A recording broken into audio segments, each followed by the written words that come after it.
Junie B. Jones and the Yucky Blucky Fruitcake. Hello, All Stars. It's me, Mrs. Elkins. Thanks for coming back for another week of Junie B. Jones and the Yucky Blucky Fruitcake. This book is a level 2.7, so if that is anywhere on your reading level, you can take a test on it when we finish today. Remember, Chapter 6, Bullseye. Carnival night was being the worstest night of my life. That's because I kept on losing at every single game. I lost at penny toss, I lost at ring toss, and I also lost at the stupid fishing booth. Except all you have to do is hang a fishing pole over the table, and somebody puts a toy on your pole. Only I just got a stupid dumb comb on my pole, and that's all. Hey, what kind of stupid dumb prize is this? I said. A stupid dumb comb isn't even a toy, because I can't even play with this stupid dumb thing. Daddy sat me down on a bench. Me and him had another talk. It was called Stop Saying the Words Stupid and Dumb. And also, I have to appreciate my comb. Just then, I heard a voice holler at me. Junie B. Jones! Hey, Junie B. Jones, I've been looking all over the place for you. I turned around. It was my other bestest friend, that Grace. She was holding lots of stuff in her hands. Look, Junie B., look at all my prizes. I won a shiny plastic car and some pretty barrettes and a delicious red lollipop and 2 rubber bugs and an eraser that looks like a hot dog. See them? See all my good stuff? Yes, so, I said. That Grace did a frown at me. How come you say yes, so? How come you're grouchy at me, Junie B? And why are you just sitting here on this bench? I did a mad breath. I'm appreciating my comb, that's why. Don't you know anything, Grace? Just then, Daddy walked me away from that Grace, and he said I better shape up, little missy, or else we're going home right now. Mother told Daddy to calm his blood pressure. We have 3 tickets left, she said. Let's all take some deep breaths and start all over. What do you think, Junie B? Do you want to try the sponge throw? That sounds like fun, doesn't it? Then Mother held my hand, and me and her went to find the sponge throw. And Daddy kept on doing deep breaths. The sponge throw was right in the middle of the playground. Principal was there. He was standing behind a board with a big clown suit painted on the front of it. Only instead of a face, there was a round hole cut in the board, and Principal's head was sticking out of it. His face and hair were very drippity. That's because kids kept on hitting him with sponges. It looked like the funnest game I ever saw. I hurried up and got in line, except for just then something very terrible happened, and his name is that Jim I hate got in line right behind me. Boo, he said. You did not scare me, Jim, I said. Yes, I did too. No, you did not. Yes, I did too. And anyway, you shouldn't even be in this line, 'cause girls can't go throw sponges as good as boys, he said. Yes, they can too, I said, 'cause I even practiced this game at my house, and I made a bullseye right in my toilet pot, so there. That mean Jim laughed real loud. P.U. Junie B. Jones plays in her toilet, he hollered. And so all the other kids started laughing too. Just then the sponge lady tapped on me, and she handed me 2 soaky wet sponges. Your turn, sister, she said. Only I just kept standing there, 'cause all those meanie kids wouldn't stop laughing. Guess what? I don't even know if I can throw these things now, 'cause all that laughing is ruining my self-esteem, I said. Sorry, sis. Either throw the sponges or get out of line, the lady told me. And so I finally took a big breath, and I aimed my sponge at Principal's baldy head, and I throwed with all my muscles. Missed him! You missed him! sang that Jim I hate. And that's how come my temperature boiled over, and I quick spun around, and I throwed my other sponge right at that meanie boy's face. I hit him right in the kisser. Bullseye! I shouted, very happy. Then I runned out of that place as fast as I could, 'cause I was in big trouble, that's why. Junie B. Jones, yelled Mother. Junie B. Jones, yelled Daddy. I runned and run till I saw the giant moonwalk tent. Then I quick climbed inside of it, and I throwed my shoes out the door, 'cause no shoes allowed in there. The moonwalk tent is like a big puffy house. You can jump far and wide in that place. I jumped and jumped till sweat came on my head. This is the funnest jumping I ever saw, I said, very springy, except for just then the tent lady blew her whistle. Time's up, she yelled. I peeked out the door. Mother and Daddy were waiting for me. They weren't smiling. I think I'll stay in here, I said. Only just then Daddy came over, and he lifted me right out the door. I smiled very pleasant. Hello, how are you today? I said. But Daddy didn't say hello. He just carried me right back to that mean Jim. Then he made me say apology to him, and also to his mother. Sorry I throwed a sponge at your meanie boy's face, I said. Daddy rolled his eyes way far back in his head, and he carried me back to the moonwalk tent again. Get your shoes, he said. We're going home. Yeah, only I was just starting to have fun, I said. Plus, I didn't even do the cakewalk yet, and it is in my very own room 9. I told you to get your shoes, said Daddy very grumpily. So I went to the shoe pile, but I could only find one shoe, and not the other one. I tapped on the tent lady. Can you help me find my other shoe? See what they look like? They are shiny and black with a strap that buckles. Their name is Patent Leather. Then me and her and Mother and Daddy looked for my other shoe, but we couldn't find it anywhere. Darn it, I said. Now my feet are ruined. I started to cry a teeny bit. Then Daddy smoothed my hair and he said the word, don't worry. You and Mother go on to the cakewalk, he said. I'll stay here and find your other shoe. And so then Mother holded my hand, and me and her walked to room 9 with just Pat and no leather. Chapter 5. Stupid, Dumb Carnival Games. Carnival night was Friday after dinner. Daddy drove me and Mother there in the car, only not baby Ollie, 'cause he is a fuss bucket, that's why. I unbuckled my seatbelt and looked out the window. Hey, I say, look at all the lights on the playground. It looks like a real alive carnival out there. I looked harder, and guess what else? There are clowns at this place. Only don't let them get near me, okay? 'Cause clowns are not normal, I think. Hey, there's my bestest friend named Lucille, I yelled. I hurried out of the car. Lucille, hey Lucille, look, it's me, Junie B. Jones. I'm at a carnival night. Me and Lucille runned at each other. She had red hearts painted on her face. Look at me, Junie B. Look look at how beauteous I am, she said. I just got my face painted by Mrs. Hall, the art teacher. She puckered her lips at me. And see my lips? My Nana put red lipstick on them so they would match my hearts. Lucille's lips were shiny and slickish. I tried to touch the bottom one, but Lucille said, Don't smudge me. Just then, Mother and Daddy caught up with me.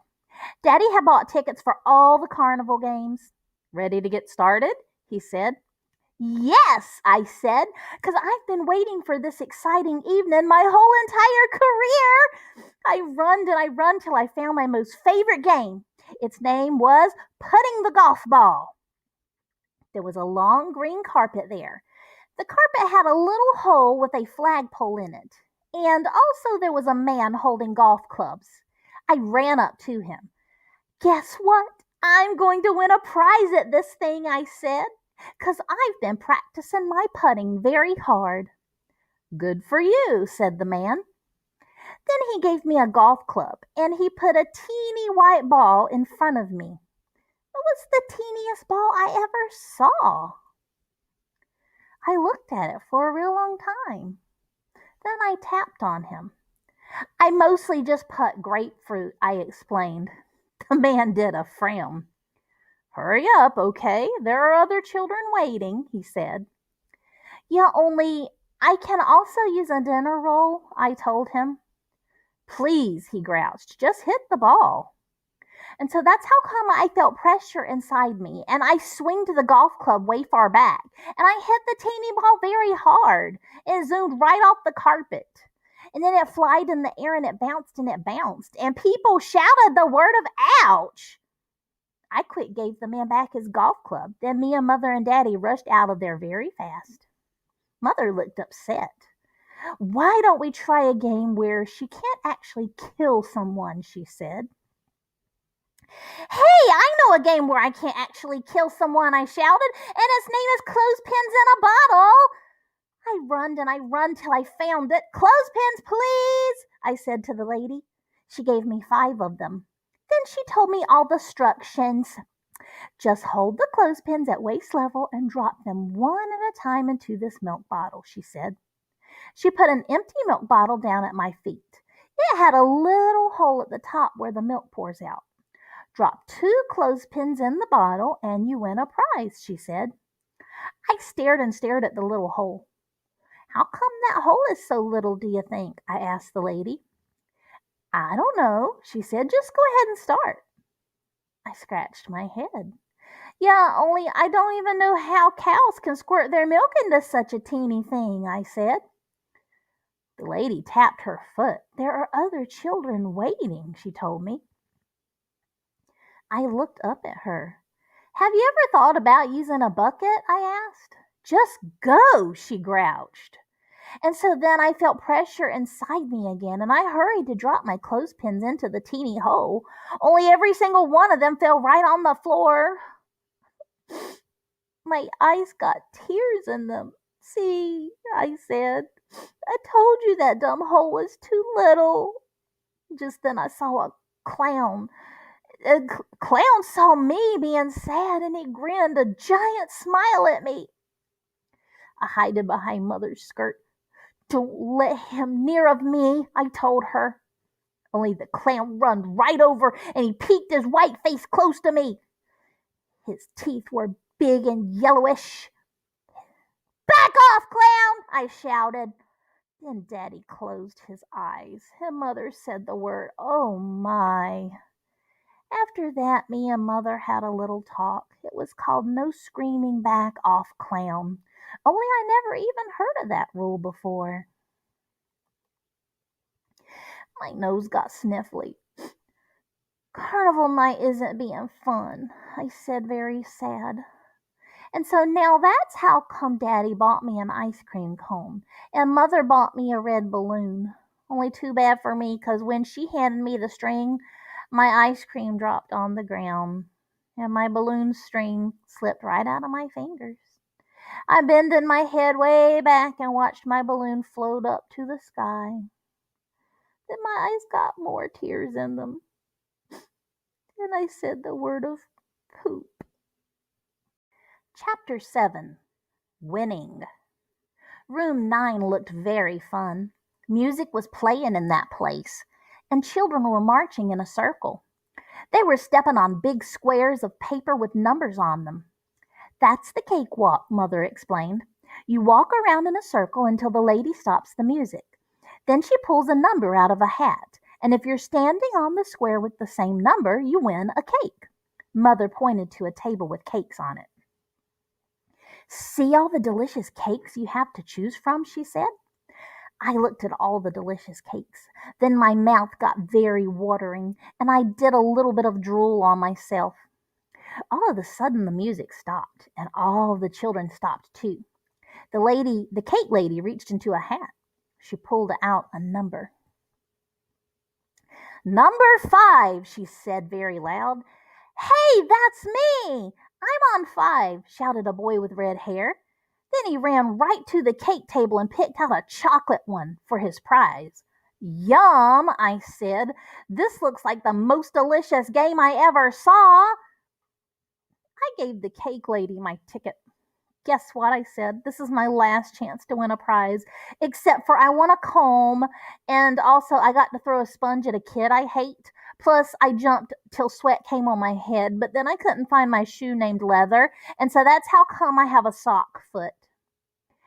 The lady looked funny at me. Yes, well, good luck to you, she said. Good luck to you too, I said back. Then I skipped very fast to the squares with the numbers on them. Okay, ready anytime you are, I yelled.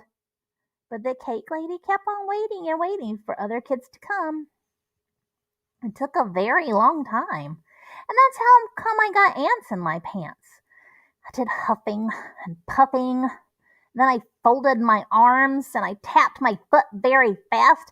Hey, I'm not getting any younger over here, I shouted. Finally, the cake lady clapped her hands. Boys and girls, I'm going to start the music now. I would like you to march in an orderly circle, but remember, as soon as the music stops, you stop too. After that, she turned the music way loud. I did my bestest marching. My feet were very bouncing, and my knees went way high in the air. Then all of a sudden, just like before, the music stopped, and all the children stopped too. The cake lady reached into her hat. Number 3, she hollered out.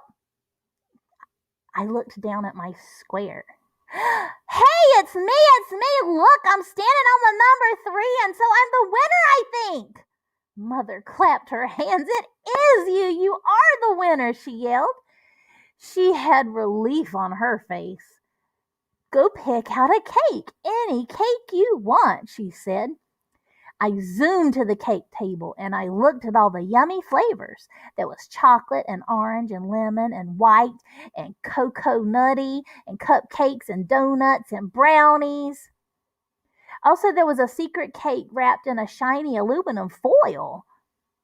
What kind is that one? I asked. The cake lady wrinkled her nose. Oh, I don't think you want that one. That one's a fruit cake, she said. I smiled real big.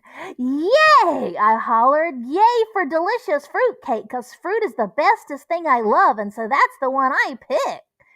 Mother shook her head. No, Junie Bee, it's not the kind of fruit you think it is. You're not going to like it. I stopped smiling. Yeah, only that is not fair and square of you, 'cause you said I could pick any cake I wanted, and now I picked the fruit cake, and you say I can't have it. Mother rolled her eyes way up at the ceiling. Fine, take the fruit cake, she grouched. She lifted it off the table for me. No, Mimi, I want to carry it, I hollered. It's very heavy, said Mother. Yeah, only that's how come I have muscly muscles in my arms, I explained. I bended my arm to show her. See my muscle bump? That's how strong I am. Finally, Mother put the cake in my arms. It dropped on the floor. Whoa, I said. That is the strongest fruit I ever felt. Now, do you want me to carry it? Mother asked. No, I said, 'cause I just got a great idea in my head. Then I put my heavy cake of fruit on the floor and I dragged it right out of room 9. Chapter 8. The most usefulest cake I love. I dragged my fruit cake down the hall. Mother walked behind me. Her cheeks were very sucked into her head. Want to drag it? Want to drag my cake of fruit? I asked her. Mother said the word. I'll pass. That's how come I dragged my fruitcake to the moonwalk tent all by myself. And guess what? Daddy was waiting with my other shoe. It had gotten stuck under the big tent, and we didn't even see it there. I put it on my foot. Hooray! I said, now everything is happily ever after, 'cause I have my shoes named Pat and Leather, and also I have a delicious cake of fruit. See it, Daddy? See the cake I won? Daddy looked at my cake in shiny aluminum. Then he looked at Mother.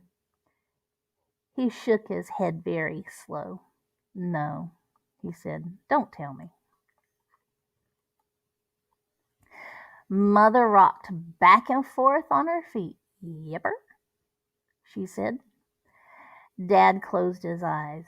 You mean she picked a fruitcake, said Mother. I jumped way high in the air. Yeah, fruitcake! I picked a fruitcake.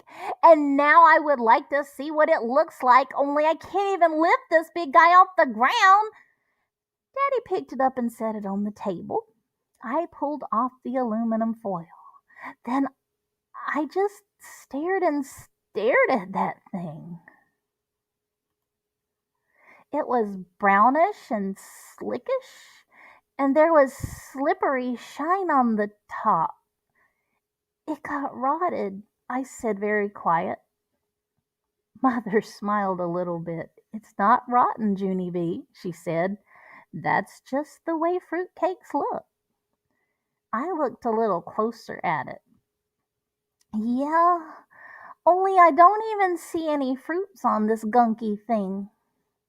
Dad pinched off a little piece for me to look at. He showed me some hard green things, and some hard yellow things, and some hard red things. He said those were the fruits. I put my tongue on a green one. Yuck, I said. Bluck. Just then I heard a voice. Junie B, look what I won at the cakewalk. I turned around. It was my bestest friend Lucille. She was running at me with a box of fluffy white cupcakes. They had beautiful rainbow sprinkles on them. See them, Junie B? See how delicious they look, said Lucille. Yes, so, I said. Lucille looked on the table where my cake was. What's that? She asked. Did you win a cake too? Can I see it, please? I jumped in front of it. No, you cannot, I said. Only Lucille stood on her tippy toes, and she peeked right around my shoulder. She made a sick face. Ick, she said. What happened to it? Nothing happened to it, that's what, I said back. I quick put the aluminum foil on it again. Then I climbed up on the table bench, and I pumped up my muscles, and I lifted my fruitcake way high in the air. This could kill you if I dropped it on your head, Lucille, I said, very straining. Lucille ran to her Nana, speedy quick. After that, I got down from the bench, and I dragged my cake of fruit all the way to my car. Daddy unlocked the car door for me. Get in, and I'll set your fruitcake on your lap, he told me. Yeah, only that thing will squish my legs into flatties, I said.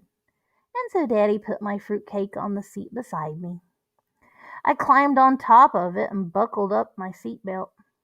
Hey, I can see out the window when I sit on this thing, and it doesn't even smush down, I said. Daddy made a rhyme. Fruitcake, the seat you can eat, he said.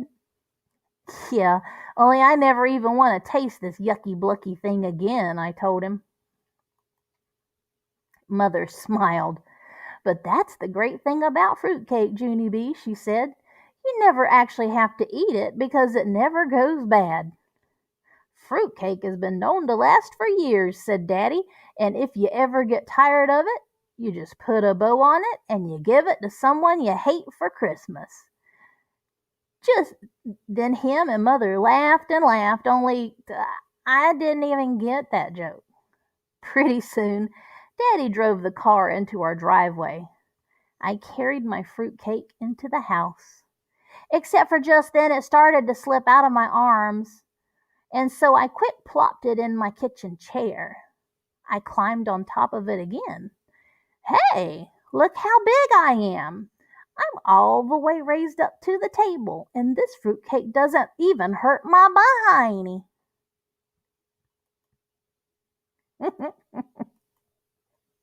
I smiled very happy. This is the most usefulest cake I ever heard of, I said. After that, Daddy carried my fruitcake into my room for me. He put it on my shelf. Then him and Mother tucked me into bed. I waited for their feet to walk away. Then I took my flashlight from under my pillow and I shined it on my fruitcake. The aluminum foil sparkled in the dark.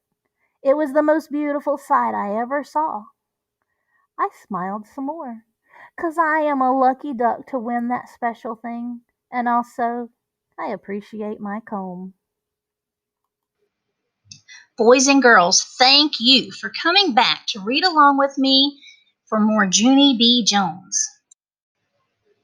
This is a reading level of 2.7. If you would like to take a quiz on this book, the AR quiz number is 14678. Have a fantastic week, All Stars. I'll see you soon.